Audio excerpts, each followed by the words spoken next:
Era a noite do dia 30 de setembro de 1967, no Teatro Record Centro. 2.000 pessoas estavam lá para assistir a primeira eliminatória do terceiro festival da TV Record. 2.000 pessoas no teatro e centenas de milhares acompanhando pela televisão aquele que é considerado o melhor festival de todos os tempos. É o Festival de Ponteio, de Roda Viva, e é a primeira vez que o tropicalismo aparece, com Domingo no Parque e Alegria, Alegria. Mas antes do público entrar, durante os ensaios de tarde, aconteceu uma cena inédita em festivais e que nunca mais se repetiu. Uma canção foi aplaudida de pé por todos os músicos, cantores e toda a equipe técnica presente no teatro. E isso no ensaio. Eles tinham acabado de ouvir em primeira mão uma das músicas brasileiras mais bonitas de todos os tempos, Eu e a Brisa, de Johnny Alf. Eu sou Flávio Mendes, músico e arranjador. Esse é o Arranjo. Seja bem-vindo.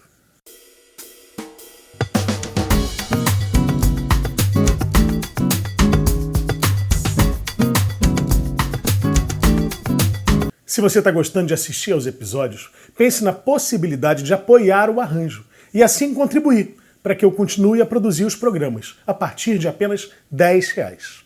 Acesse apoia.se/arranjo ou, se você mora fora do Brasil, acesse patreon.com/arranjo. Se preferir contribuir com Pix, a chave é contato@flaviomendes.com. Eu e a Brisa é o maior sucesso de Johnny Alf, a música que, a partir de 1967, ele nunca poderia deixar de tocar nos seus shows. A música foi defendida no Festival da TV Record, como se dizia na época, pela cantora Márcia. Márcia é uma cantora paulistana marcada por 2 grandes sucessos na carreira, Eu e a Brisa e Ronda, de Paulo Vanzolini. É a versão de Eu e a Brisa do Festival da TV que eu vou analisar, com arranjo de José Briamonte, e que depois fez parte do primeiro LP da Márcia, chamado Eu e a Brisa.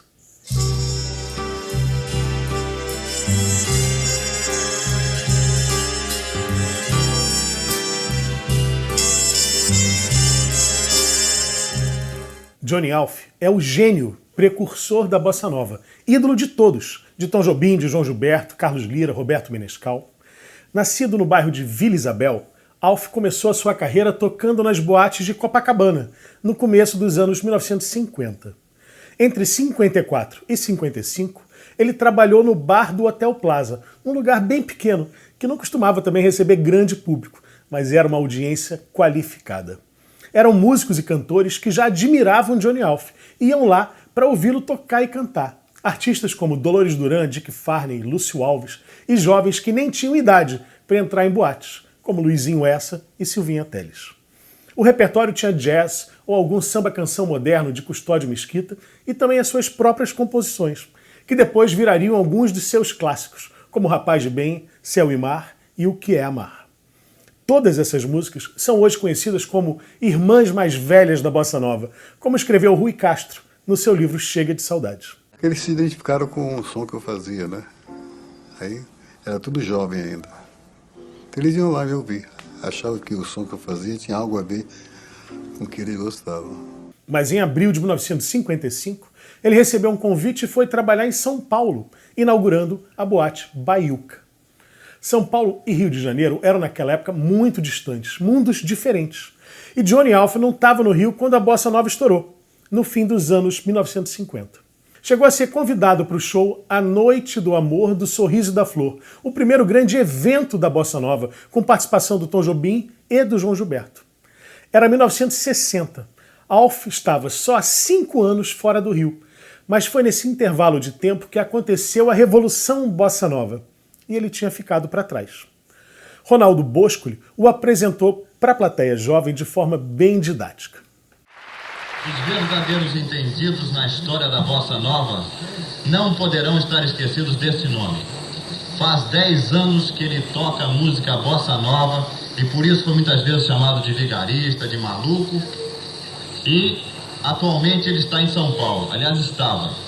Numa gentileza do jornal Última Hora, conseguimos a passagem para trazer para vocês Johnny Alf. É um lugar comum considerar Johnny Alf um injustiçado que inventou a bossa nova e foi passado para trás. Um coitado. O jornalista João Carlos Rodrigues amigo de Alf nos últimos 20 anos de vida dele, escreveu um livro chamado Johnny Alf, 2 ou 3 coisas que você não sabe. Nesse livro, ele desconstrói essa tese. Afirma que Alf era um intelectual e controlou todas as fases do seu destino, só fez o que quis e nunca reclamou das consequências, algumas bem pouco agradáveis. Claro, não dá para entender o artista Johnny Alf sem levar em conta a história dele. Era negro, homossexual e muito tímido.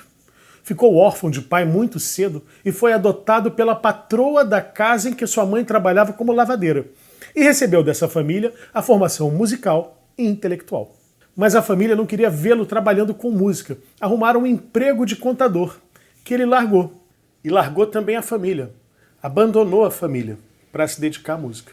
A decisão de se mudar para São Paulo era, em parte, uma forma de tentar se livrar desse trauma familiar. E foi muito bem recebido em São Paulo. Ele já era uma espécie de lenda e tocou em muitas boates no centro da cidade. Em uma delas, a Boate Cave, na Rua da Consolação, aconteceu um episódio que ficaria muito conhecido, ou seria uma espécie de lenda, muito contada e repetida. O poeta Vinícius de Moraes, de passagem por São Paulo, entrou na boate e logo reconheceu Johnny Alf tocando. Incomodado com a algazarra e barulho dos frequentadores, Vinícius teria se aproximado do piano e dito, em alto e bom som: "Meu irmãozinho, pegue a sua malinha e se mande para o Rio. São Paulo é o túmulo do samba." Parceiro de Adoniran Barbosa, o poetinha se arrependeu publicamente do que tinha dito, mas a frase foi repetida por anos e demorou muito tempo para Vinícius ser perdoado pelos paulistas. Johnny Alf acabou retornando mesmo para o Rio no começo dos anos 60, mas por outro motivo. Um pianista, invejoso do sucesso dele, descobriu que Alf não tinha todos os documentos necessários da Ordem dos Músicos para trabalhar, e ele teve que voltar para o Rio para resolver as pendências. A cidade que ele reencontrou tinha muitas novidades. A principal delas era uma travessa sem saída na Rua do Vivier, em Copacabana, conhecida como Beco das Garrafas. Ali ficavam 4 boates pequenas e em cada uma cabiam mais ou menos 60 pessoas. Little Club, Baccarat, Bottles e Magritte, essa última dedicada à prostituição. Mas nas outras 3 se ouvia a melhor música brasileira da época, em shows dirigidos por produtores como Ronaldo Boscoli e Miele. Muitos trios tocavam lá, como o Tamba Trio, de Luizinho Essa, o Bossa 3, do Luiz Carlos Vinhas, e também o Sexteto do Sérgio Mendes, o Copa 5, do Meirelles e muitos mais. Era o apogeu do samba jazz, que é o herdeiro mais direto do som que Johnny Alf fazia nos anos 50. Era samba, mas tocado como se fosse jazz.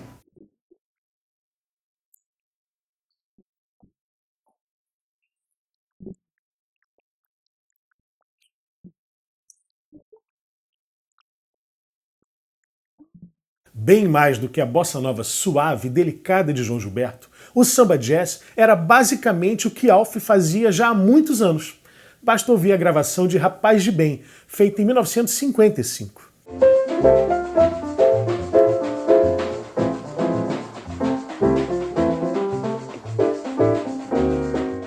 Nessa época, 1963, Alf gravou um disco que, possivelmente, poderia ter mudado o rumo da sua vida. Um disco com versões em inglês das músicas de bossa nova recém-compostas. Não dá para saber, mas apenas imaginar o que poderia ter acontecido com a carreira dele se esse disco fosse lançado e ele se mudasse para os Estados Unidos, como fez o pianista Sérgio Mendes muito pouco tempo depois e ficou milionário. Era um disco voltado para o mercado norte-americano, exatamente no momento em que a bossa nova estava na moda por lá, logo depois do show no Carnegie Hall. Foi no mesmo ano, 63, que o Tom Jobim gravou o primeiro disco solo dele, um instrumental The Composer of Desafinado Place, gravado em Nova York. E Alf gravou em inglês, coisa que Tom só viria a fazer 2 anos mais tarde e que João Gilberto só faria 14 anos depois. Sabendo que o mercado dos Estados Unidos é bem mais aberto a músicas cantadas em inglês, era o disco certo, no timing certo, finalizado, com repertório de estándares da bossa nova.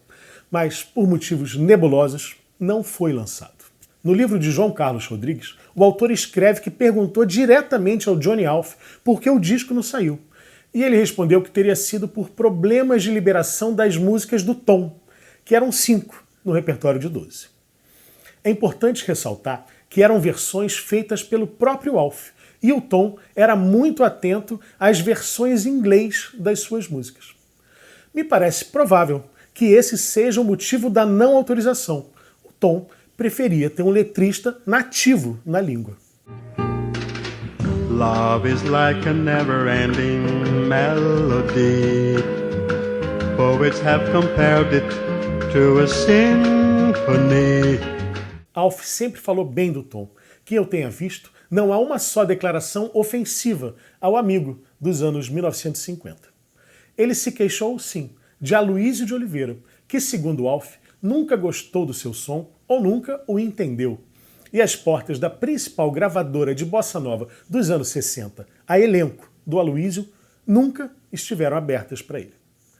Mas fez na gravadora RCA um disco sensacional, chamado Diagonal, em que ele gravou uma música sua que já tinha sido composta há um tempo, um choro, chamado Seu Chopin, Desculpe. Tem uma letra incrivelmente moderna dele conversando com Frédéric Chopin, pedindo desculpas por ter usado um trecho da famosa Valsa do Minuto, composição do Chopin. Foi o seguinte, eu fiz uma melodia e no meio da melodia tinha essa frase, que é a Valsa do Minuto, né? Uhum. Aí na hora de fazer a letra eu disse assim, como é que eu vou fazer? Se eu cantar, fizer uma letra que seja, o pessoal quando ouvir essa música, que ouvir essa frase, vai logo identificar como da Valsa do Minuto. Então, me caiu lá de cima, né? Me deram um recado, ó, faz o seguinte, você faz uma letra falando com Chopin que você pediu emprestado um pedaço da música dele.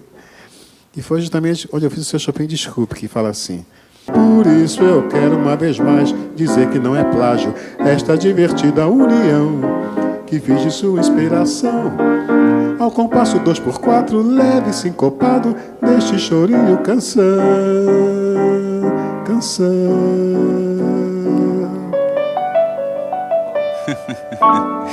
Que legal, Diego. Foi isso. Um amigo de Santo Amaro pediu uma música para que fosse tocada no seu casamento. E Johnny compôs a melodia que viria a ser Eu e a Brisa. Mas ela acabou não sendo tocada na cerimônia. Não, no casamento o padre não deixou, porque a cerimônia eram aquelas músicas tradicionais e a música não entrou.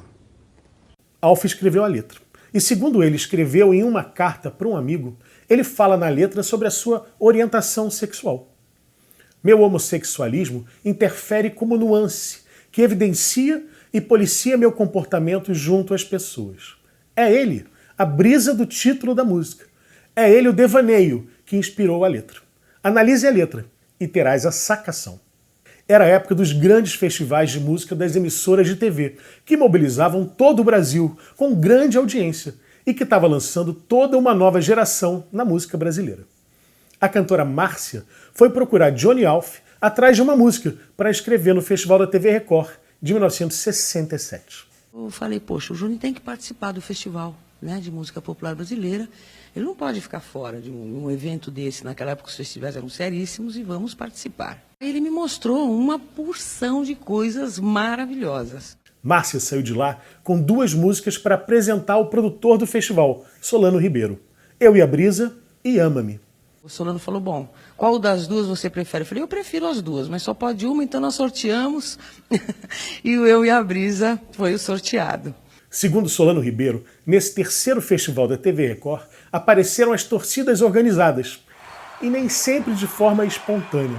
No seu livro Prepare o Seu Coração, ele escreveu que as gravadoras tinham percebido que os festivais tinham virado um grande veículo de divulgação dos artistas e incentivaram a formação dessas torcidas, o que, segundo ele, perturbou o desenvolvimento natural da competição. Apesar de toda a comoção durante o ensaio da tarde, Eu e a Brisa foi recebida com frieza pelo público, que nem aplaudiu e nem vaiou. E para desconsolo do próprio Solano Ribeiro, nem o júri identificou ali o óbvio. Aquela canção era uma obra-prima, que foi desclassificada na primeira eliminatória. Mas naquele mesmo ano a música teve sucesso nacional, impulsionada pelo apresentador Flávio Cavalcante, um dos maiores nomes da TV na época. Depois aqui no Flávio Cavalcante no Rio começou a promover a música, inclusive ligou para São Paulo, pedindo para a Márcia ir lá fazer uma aparição no programa dele. Foi quando a música começou a estourar no Rio, pela mão dele. Eu e a Brisa é a canção de Johnny Alf com mais regravações, cantada por artistas como João Gilberto, Caetano Veloso, Maísa, Tim Maia, Baby Consuelo, Ângela Maria, Nelson Gonçalves, Tito Madi e muitos outros.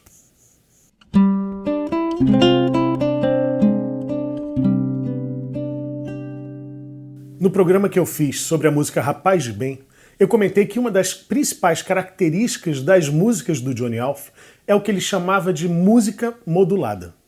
Minha música é difícil, tudo que eu faço, porque eu tenho uma escala modelada e não é bem aceito. O que significa uma música com muitas modulações, mudanças de tom. Modulações bem feitas, como são as do Alf, são como janelas que se abrem. É uma das formas de surpreender o ouvinte. Em Eu e a Brisa, a modulação acontece no fim das partes As da música. Na primeira vez, ele só passa pelo novo tom, mas volta logo para o tom original. Ah, se a juventude que essa brisa canta ficasse aqui comigo mais um pouco, eu poderia esquecer a dor. Aqui está a modulação, nesse acorde, mas ele logo volta. De ser tão só para ser um sonho. Daí então, quem sabe alguém chegasse, buscando um sonho em forma de desejo. Felicidade então para nós seria. Aqui, no mesmo lugar da outra parte, que é a modulação. A gente sai do tom de Dó maior para o tom de Sol maior. E aqui o toque de gênio, de genial. No início da parte B, o acorde é o mesmo do início das partes A. Dó com sétima maior. Mas aqui ele já não é o acorde de tônica, o acorde que repousa o tom. Aqui ele está na função de subdominante. Não é uma função de repouso, ele pede movimento. E ele segue no que é chamado de progressões simétricas, que em linhas gerais quer dizer progressões que se repetem com a mesma lógica. Depois que a tarde nos trouxesse a lua, faz a mesma coisa, só que uma quarta abaixo. Se o amor chegasse, eu não resistiria. Desce de novo uma quarta e muda a melodia, mas a harmonia é a mesma. E a madrugada acalentaria. Eu também já comentei aqui no programa falando sobre O Barquinho, que depois de sair modulando, indo para lugares distantes, o incrível é fazer bem o caminho de volta. E Alf faz divinamente esse caminho, com um arpejo em Fá sustenido menor com nona. Acalentaria nossa paz. Voltou para o tom original. Fica. E para encerrar a música, ele não volta para o acorde da tônica, o do repouso. Ele modula só no último acorde. Queira ficar, queira ficar. Aqui ele abre não uma janela, ele derruba a parede inteira.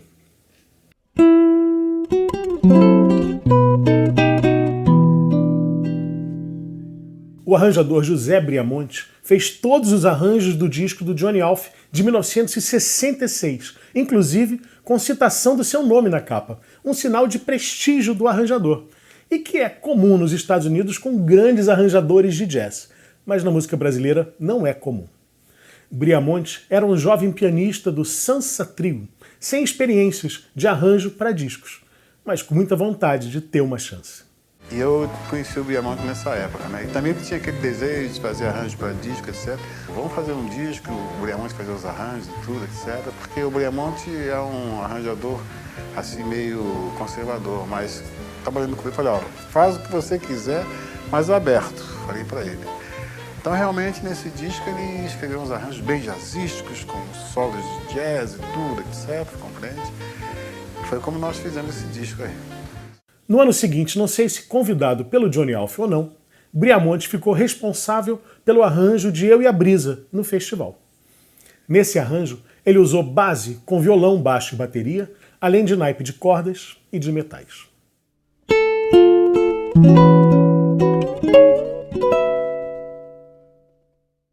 A forma de Eu e a Brisa é AABA, com cada parte tendo 8 compassos. Essa forma AABA, com esses 8 compassos cada, É também conhecida como forma de 32 compassos, ou 32 bar form. Era a forma mais usada na música popular norte-americana do começo do século XX, em clássicos como Over the Rainbow e I Got Rhythm, e em muitos outros standards de jazz. Não por acaso, Johnny Alf usou essa forma em Eu e a Brisa, também em Rapaz de Bem e outras. Ele era um grande fã da grande canção norte-americana. Nesse arranjo, Briamonte usa a seguinte forma: introdução de 6 compassos e depois a música inteira, A-A-B-A. Depois, uma vez a parte A instrumental, a voz volta na parte B, canta o último A e tem a coda. Na introdução, se destaca o trompete com surdina, fazendo a melodia.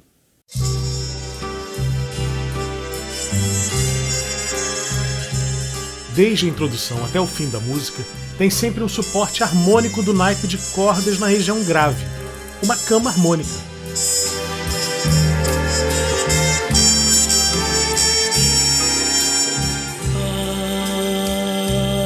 Se a juventude quer saber. Agora as cordas vão um pouco mais pro agudo, mas sempre como cama harmônica. Ficasse aqui comigo mais um pouco, eu poderia. A rápida modulação, só de um acorde.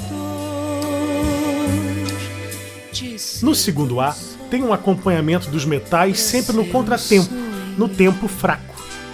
Daí então, quem sabe alguém chegasse buscando um sonho em forma de desejo, felicidade. Vai modular e agora ficar no novo tom. Uma frase ascendente do trompete com surdina prepara para a parte B. Na parte B, contracantos dos violinos na região aguda. O ápice são 3 notas cromáticas ascendentes, as notas mais agudas do arranjo.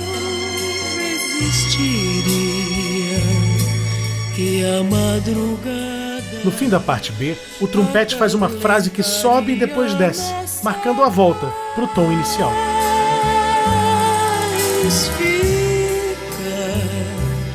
Os metais de novo no contratempo.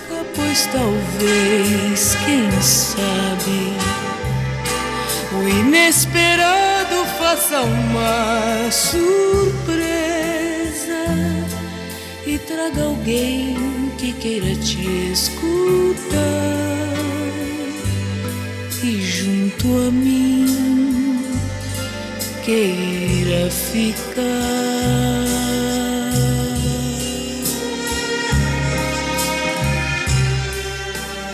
Na parte instrumental, tem um timbre uníssono das cordas com o trompete com surdina.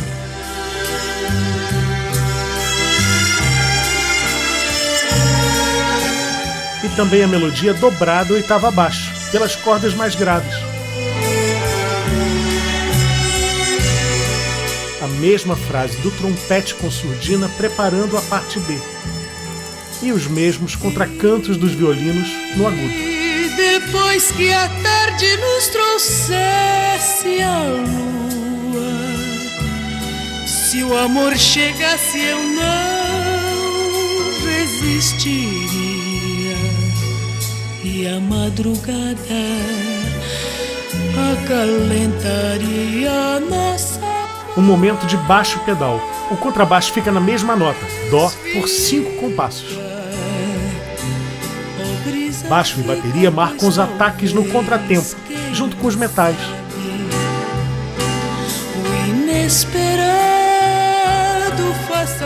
O baixo foi pro Fá, saiu do baixo pedal em Dó. E traga alguém que queira te escutar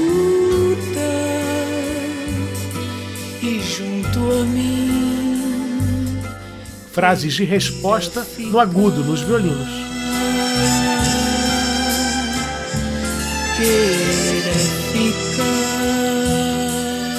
E o inesperado último acorde final em Mi, brilhante.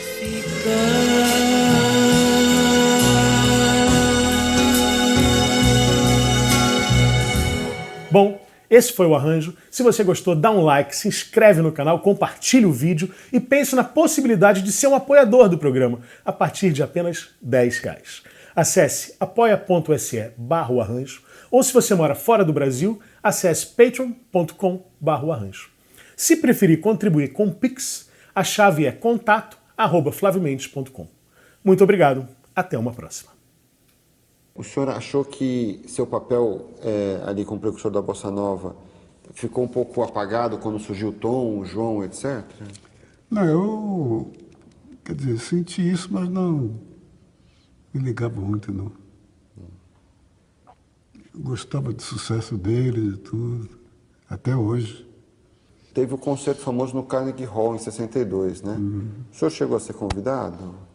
Mas eu estava aqui em São Paulo, era meio desligado, entretido com o meu trabalho aqui, e perdi o dia e tudo, de ir, e não cheguei aí.